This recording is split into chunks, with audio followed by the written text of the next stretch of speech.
On a beau faire ce qu'on peut en chirurgie reconstruction, sans le mamelon, c'est pas fini. Donc on est toujours en construction jusqu'à là, et bien sûr avec le choix de la patiente qui veut finir ou pas la reconstruction. Mais quand on pose le mamelon, c'est vraiment la touche finale, et on clôture le chapitre. Mais quand moi j'efface pas les cicatrices, mais le fait de positionner une aréole, eh bien ça va adoucir cette cicatrice qui sera au-dessus, au-dessous, ou à côté, ou traversante, et ça remet beaucoup de choses en place en fait.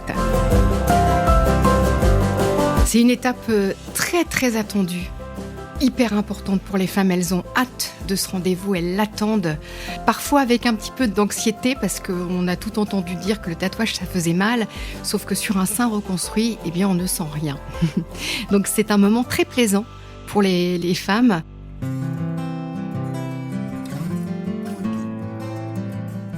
Bonjour, je suis Delphine Rémy et je vous accueille sur le podcast Naître princesse, devenir guerrière.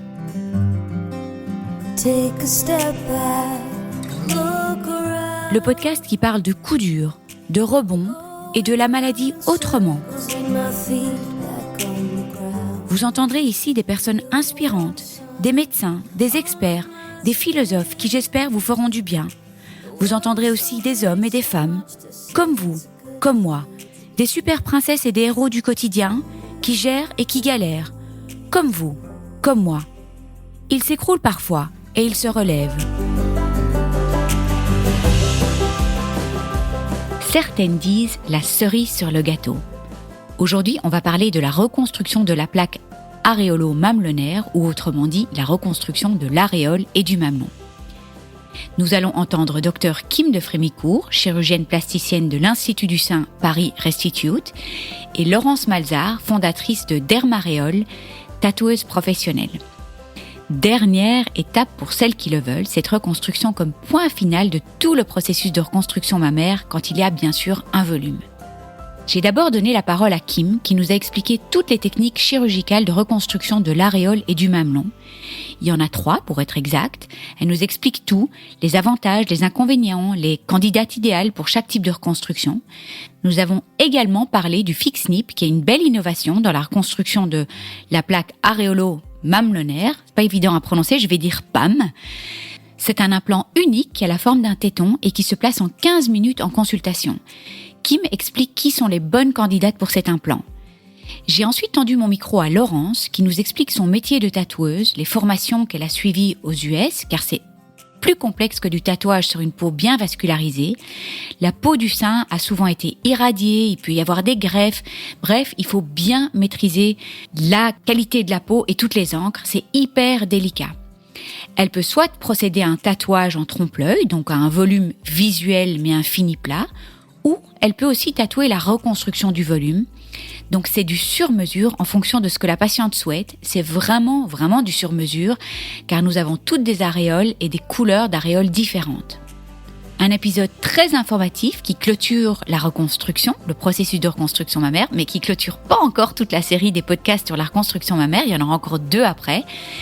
C'est un moment souvent très émouvant pour les femmes qui se sentent à nouveau complètes, symétriques, reconstruites.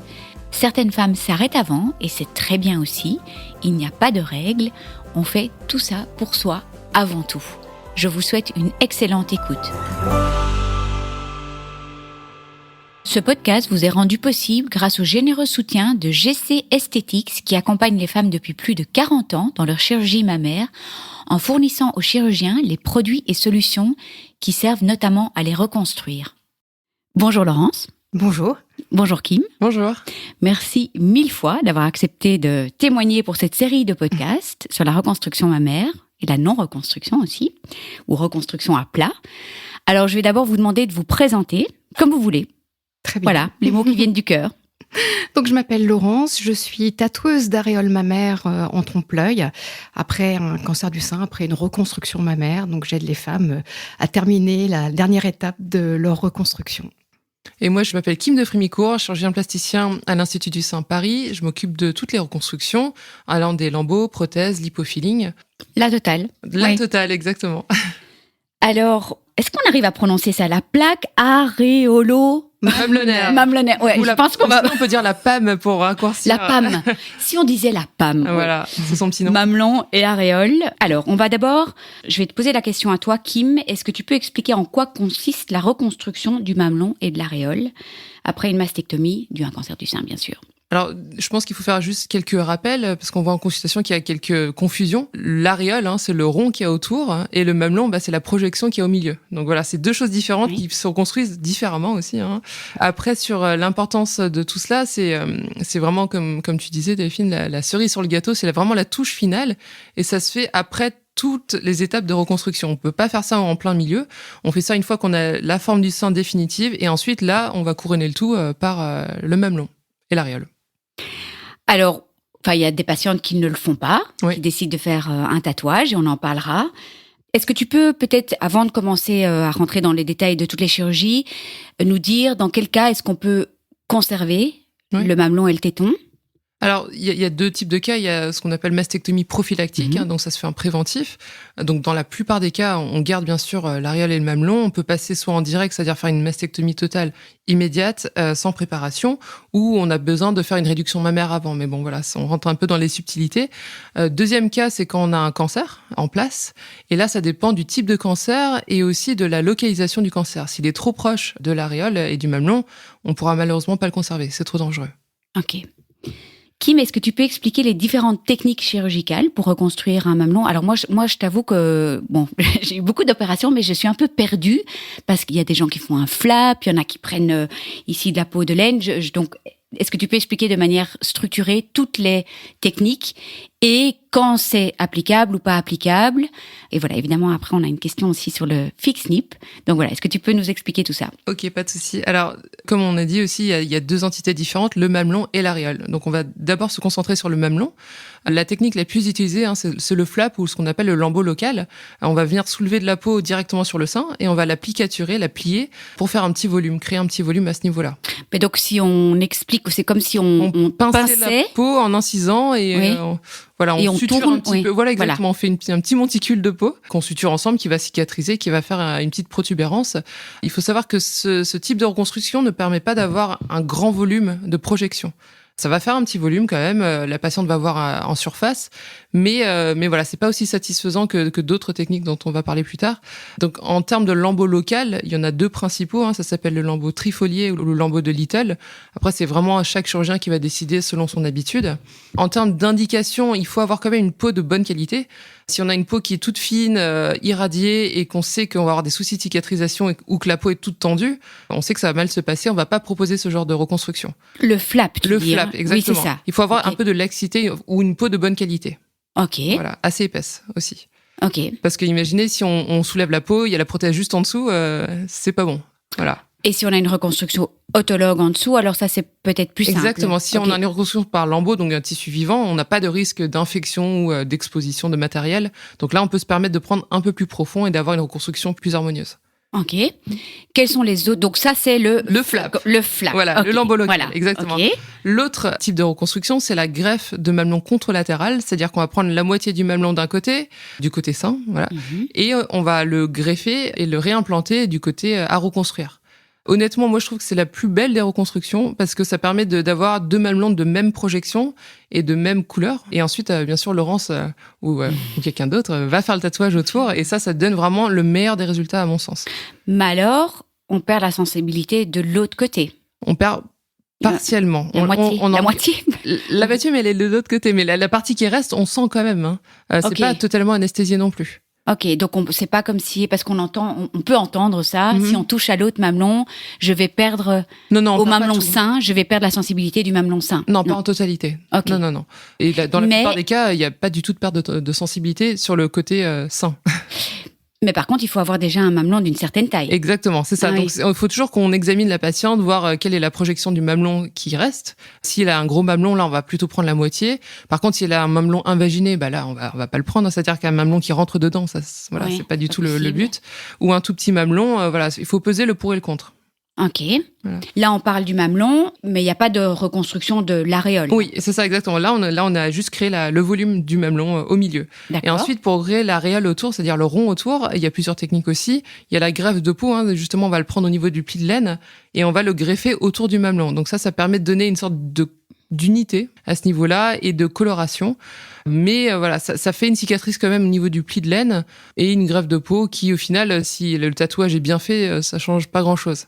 Ouais, j'ai plutôt tendance à pas le proposer. On l'entend rarement, d'ailleurs. Oui. Ouais, c'est ça se faisait beaucoup avant, mais voilà, ça fait une morbidité supplémentaire au niveau de l'aine, une cicatrice encore. Je pense que voilà, si on limite le nombre de cicatrices, c'est mieux.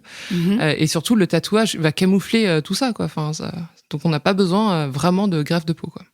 Est-ce qu'il y a encore d'autres possibilités Oui. Oui, alors il y a d'autres possibilités, donc un peu moins utilisées, mais quand même, il faut en parler. C'est la greffe de petites lèvres génitales. Ok. Voilà, parfois on peut être amené à prendre les petites lèvres comme une nymphoplastie et le greffer à ce niveau-là. Et plus ou moins remplir d'acide hyaluronique si besoin pour redonner un peu de projection.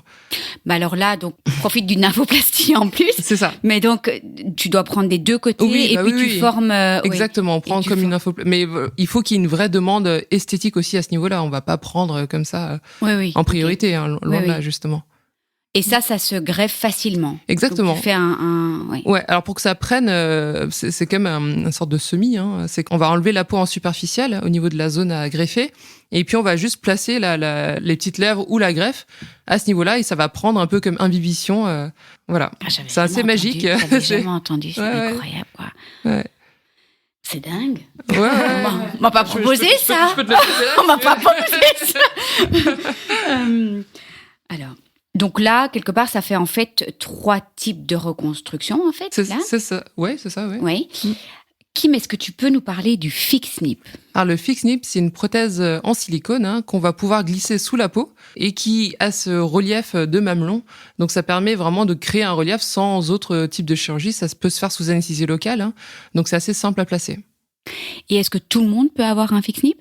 Alors non, il faut quand même avoir une peau aussi de bonne qualité pour éviter ce risque d'exposition. C'est-à-dire que si on a une peau qui est assez fine, fragile, avec les frottements, ça peut exposer le matériel. Donc il faut avoir une peau de bonne qualité à ce niveau-là. Et ensuite, une fois le volume créé avec le fix nip, on va encore là faire appel au tatouage pour redonner une couleur à ce niveau.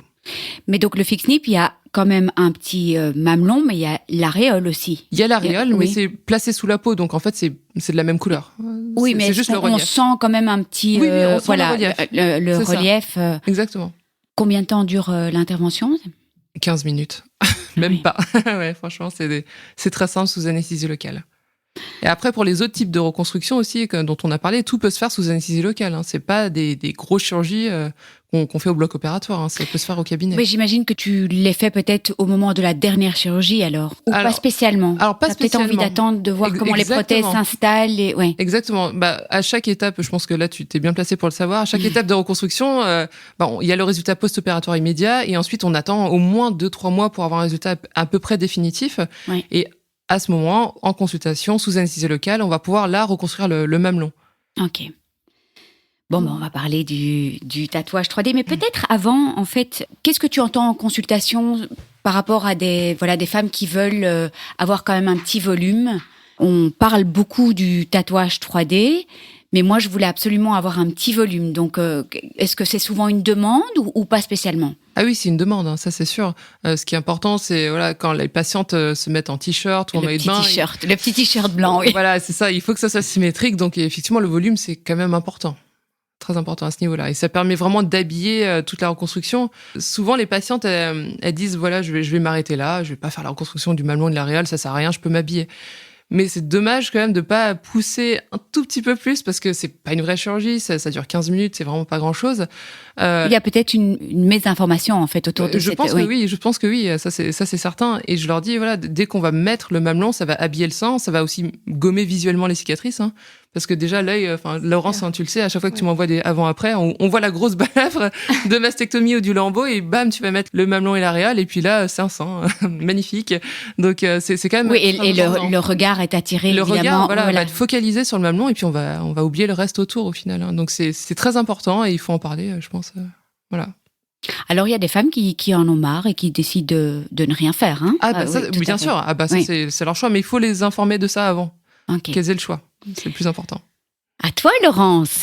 Qu'est-ce que tu as comme formation, en fait ? Tu es une artiste, déjà. J'ai fait de la peinture à l'huile toute ma vie. Et j'ai pu accéder, effectivement, au tatouage artistique, pour l'apprentissage du tatouage artistique. Et donc, après cette formation de tatouage artistique en France, je suis partie aux États-Unis pour apprendre, pour me spécialiser sur le tatouage de l'aréole mammaire en trompe-l'œil. Parce que c'est une technique qui vient des États-Unis. Oui, j'avais vu ça. Quand je m'étais formée, ça n'existait pas vraiment encore en France. Enfin, très peu, on en parlait. C'était vraiment les prémices du tatouage en trompe-l'œil. Et donc, il n'y avait pas aucune formation en France. Donc, j'étais partie là-bas pour être formée, tout simplement. Oui, je me souviens, à l'époque, il y en avait un qui était hyper connu. Vinnie Myers, peut-être. Où est-ce qu'il était ? Je ne sais plus. À Baltimore. Voilà, mais il ne faisait pas de formation. Moi, j'ai été formée par l'Institut Je crois qu'il Soler. fallait des mois et des mois pour avoir un rendez-vous avec lui. Ah, c'est bien possible. Oui, c'est Voilà. bien possible. Et après, il y a aussi... on parle du tatouage aréole mammaire, bien sûr, parce que j'avais fait aussi une formation à Chicago, justement, sur du floral pour habiller les seins. Et finalement, quand je suis rentrée en France, quand j'ai commencé à travailler, je me suis rendu compte qu'il y avait un tel besoin sur les aréoles mammaires. Il y a tellement de complications aussi. C'est des tissus qui sont compliqués, qui ont eu de la radiothérapie. Des tissus, effectivement, des fois, des seins qui ont la peau très tendue. Oui. Il y a eu des greffes parfois, des nécroses. On est sur des tissus toujours extrêmement compliqué et je pense que ça demande vraiment une vraie spécialisation sur ces peaux-là. L'encre prend pas du tout de la même façon que sur un bras ou sur une jambe qui est bien vascularisée. Malheureusement, les tissus sont souvent beaucoup moins bien vascularisés et on est face à des soucis techniques, on va dire, par rapport au tatouage. Et donc, tu dois maîtriser évidemment toutes ces techniques et puis il y a plusieurs passages parfois pour que l'encre prenne. Il faut 2 séances oui. pour arriver à un résultat satisfaisant. Il y a une première séance qu'on fait. Bon, alors oui, en fait, on va décortiquer comment ça se passe quand elles viennent chez toi. Donc, c'est vraiment la fin, elles ont fini toute leur reconstruction. Voilà. Moi, il faut vraiment que tout soit terminé, les lipofillings. Moi, je vais faire un positionnement par rapport à un sein qui est reconstruit, et puis aussi par rapport à une poitrine, en général. Moi, je regarde tout. Je regarde le sillon sous ma mère, l'écartement avec les bras. Et donc, il faut absolument que toute la reconstruction soit terminée pour que je fasse le meilleur des positionnements. Mais tu dois surtout faire par rapport à l'autre. Enfin, oui, bien sûr. Voilà, oui. Bien sûr, mais sachant que, on sait bien, les 2 seins sont jamais tout à fait complètement au même niveau. Donc, il faut trouver le meilleur positionnement par rapport à la poitrine. Après, moi, je fabrique mes couleurs parce que je tatoue pas avec des encres qui sortent directement des flacons parce qu'on est toutes différentes, on a toutes des aréoles de couleurs différentes. Et donc, je fabrique mes teintes moi-même pour pouvoir me caler à l'aréole collatérale. Oui. Et puis après, il y a le tatouage en lui-même, les petits soins. Voilà, donc il faut compter... Et ça dure combien de temps ? Il faut compter à peu près 2 heures, la séance. Et si on doit faire une deuxième séance pour réamorcer les ombrages, réamorcer les volumes, les contrastes...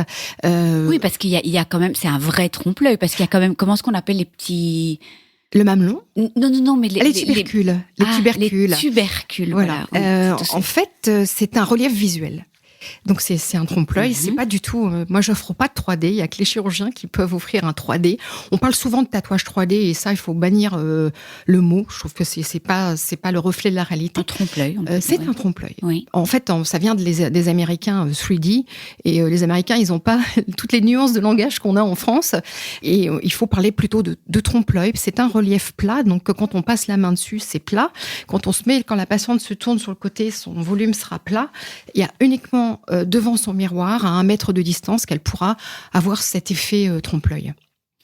Qu'est-ce que tu fais s'il y a une patiente qui vient donc avec un sein avec un gros mamelon, elles veulent un tatouage 3D? Qu'est-ce que tu proposes à ces femmes ? Parce que du coup, elles auront un volume d'un côté et pas de volume de l'autre. Absolument. Ouais. Je l'évoque toujours. Je discute avec les patientes avant et je leur demande si on leur a bien proposé une greffe avant le tatouage. Parce que quand elles ont un volume trop important, fatalement, il va y avoir un décalage dans le soutien-gorge, sous un petit chemisier. Il va y avoir une différence. Et ça se voit en fait. Et j'ai des patients qui me disent mais j'en ai marre, je veux pas, je veux plus, je veux pas, je m'en fous et je veux un tatouage en trompe-l'œil. Mais bon, je leur explique bien qu'elles vont avoir un volume visuel, ça sera un volume plat et qu'elles n'auront pas, il y aura toujours ce petit décalage avec le sein collatéral. Il y a des patientes qui, elles, Justement, ça va les faire réfléchir. Il y a des petits patchs. Et elles vont me dire, ah oui, effectivement, etc. Et dans ce cas-là, elles vont voir Kim. Elles vont voir Kim. Oui. Ou elles vont venir à l'Institut du sein et elles vont pouvoir avoir une greffe de mamelon ou pas. Mais c'est vrai que c'est tentant de faire une greffe. Quand je vois des volumes très généreux, des mamelons très généreux, j'ai envie de leur dire, mais oui, faites une greffe. Vous avez un beau mamelon qui vous permet de faire une greffe.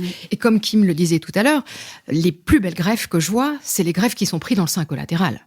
Okay. On a la même couleur et puis c'est là où ça fonctionne le mieux quand même de toute façon, quoi. Et ça reste vraiment une toute petite chirurgie. Je pense qu'on en fait beaucoup pour pas grand-chose. Hein. C'est une toute petite chirurgie, la greffe de mamelon contralatéral. Mais peut-être parce que c'est sensible, peut-être que mais c'est bien que tu le dises, que tu le dises sur le podcast. Ouais. Donc je considère pas ça vraiment comme une vraie chirurgie. Donc déjà ça atténue l'effet de cette intervention. Donc c'est vraiment quelque chose qui se fait en consultation. Elle sort tout de suite après. Il y a pas de douleur. Enfin voilà.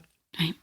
Kim, j'ai un groupe de soutien de 4300 femmes et c'est souvent, j'ai déjà vu plusieurs fois la question qui revient de mamelons qui nécrosent ou aussi, autre question, des chirurgiens qui ne veulent pas reconstruire un volume. Alors, pour ce qui est du mamelon qui nécrose, donc c'est un mamelon qui est reconstruit, souvent, là on a le plus de complications, c'est les lambeaux locaux, le fameux flap. Donc c'est là où on va soulever la peau et la plier sur elle-même. Et quand on a une peau qui est fragile, qui est fine, qui a été radiothérapiée, on sait qu'il y a moins de vascularisation. Et là, on peut avoir des complications là-dessus. Donc ça peut totalement nécroser et revenir à plat, juste avec une cicatrice plate, quoi. Mais donc ça tombe, en fait, tout simplement, si ça exactement, nécrose. Ça fait une croûte et puis ça s'en va tout seul.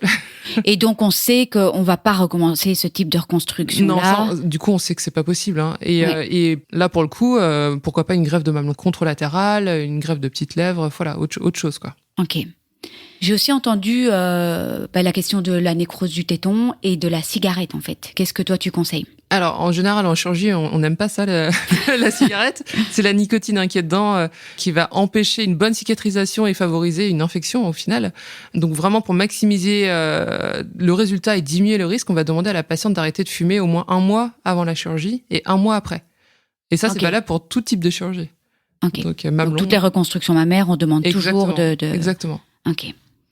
En fait, Laurence, on n'a parlé que du tatouage en 3D, donc trompe-l'œil, on va dire. Maintenant, il y a le tatouage après la reconstruction. Absolument. Il n'y a pas que le tatouage de l'aréole et du mamelon. Il est aussi fréquent pour moi de réaliser uniquement l'aréole mammaire autour d'une greffe de mamelon et aussi, et là pas que autour, d'une reconstruction de mamelon. Parce que quand le mamelon a été reconstruit, eh bien le mamelon est blanc. Donc, il faut que je tatoue aussi ce mamelon. Là, c'est plus compliqué techniquement parce que le mamelon est moins bien vascularisé. Et donc, l'encre, là, il faut 2 séances à tous les coups parce que le mamelon est moins bien vascularisé et donc prend beaucoup moins bien l'encre. Donc, il faut, d'entrée de jeu, je le dis aux patientes qu'il va falloir minimum 2 séances pour que ce petit mamelon prenne bien la couleur. La couleur, oui. Il y a aussi le fix nip. Donc, quand on pose un fix nip, effectivement, la peau est blanche. Donc, il va falloir redéfinir l'aréole mammaire et teinter le mamelon, apporter quand même des ombrages et différentes couleurs tout autour pour donner du réalisme au fix nip. Et la couleur prend bien sur le fix nip.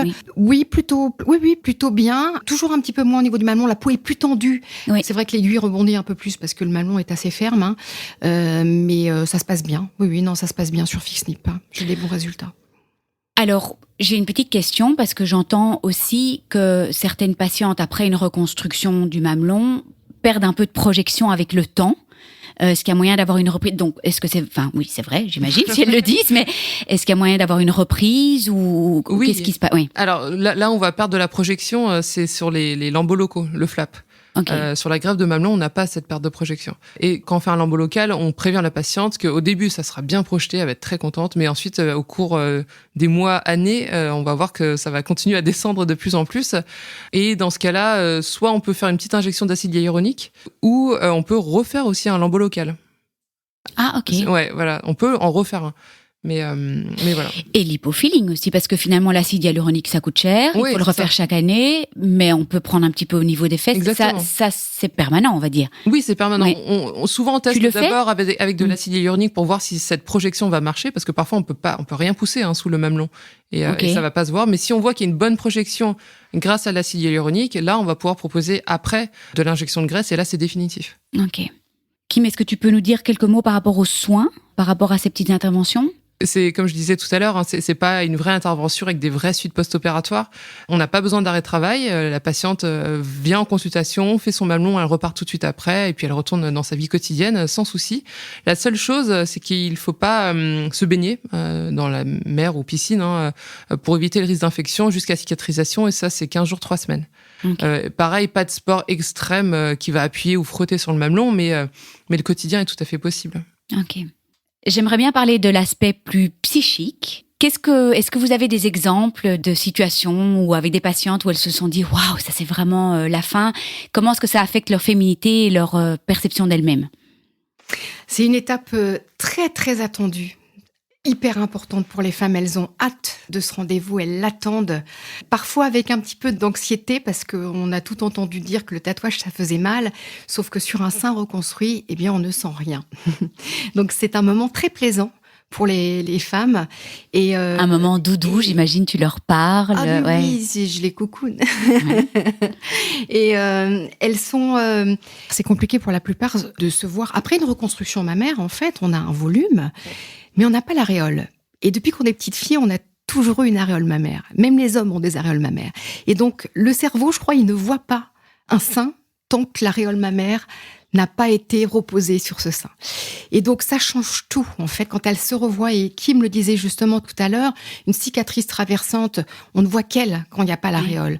Mais quand, moi, j'efface pas les cicatrices, mais le fait de positionner une aréole, eh bien, ça va adoucir cette cicatrice qui sera au-dessus, ou dessous, ou à côté, ou traversante. Et ça remet beaucoup de choses en place, en fait. C'est vrai qu'à la fin, c'est souvent des moments d'émotion.